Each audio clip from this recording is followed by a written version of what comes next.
ஒரு சிறிய மலை கிராமம். அந்த கிராமத்தில் வேலு என்ற ஏழை விவசாயி வாழ்ந்து வந்தான். பணம் இல்லை, சொத்து இல்லை. ஆனால் அவனுக்குள் ஒரே ஒரு பெரிய செல்வம் இருந்தது.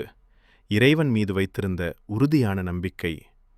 ஒவ்வொரு நாளும் வயலுக்குச் செல்லும் முன் கிராமத்து முருகன் கோவிலில் விளக்கேற்றி வணங்காமல் அவன் வேலை தொடங்கியதே இல்லை. முருகா, என் உழைப்புக்கு நீயே துணை என்று மனதுக்குள் சொல்லிக் கொண்டுதான் அவன் வயலில் இறங்குவான். ஒரு வருடம் மழையே பெய்யவில்லை. வயல்கள் வெடித்து காய்ந்தன.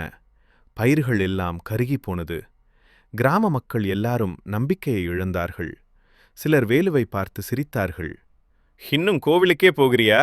உன் கடவுள் எங்கே என்று கேட்டார்கள். ஆனால் வேலு ஒரு நாளும் கோவிலை தவிர்க்கவில்லை. அவன் நம்பிக்கை சோதிக்கப்படுகிறதே தவிர அவன் நம்பிக்கை உடைந்ததே இல்லை. ஒரு நாள் காய்ந்த வயலை பார்த்தபடி அவன் மண்ணில் உட்கார்ந்து அழுதான். கண்ணீருடன் நேராக கோவிலுக்குச் சென்றான். விளக்கை ஏற்றி முருகப்பெருமானை பார்த்து மெதுவாக சொன்னான்.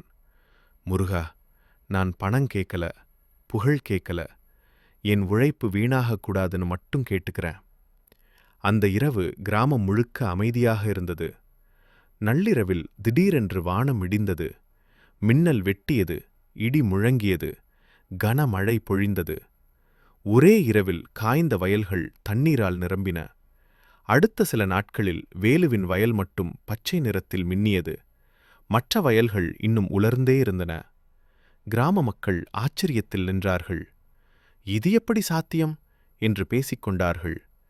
அப்போது ஒரு வயதான மூதாட்டி மெதுவாக சொன்னாள். இது உழைப்புக்கு கிடைத்த பலனில்லை, இது நம்பிக்கைக்கு கிடைத்த வரம்.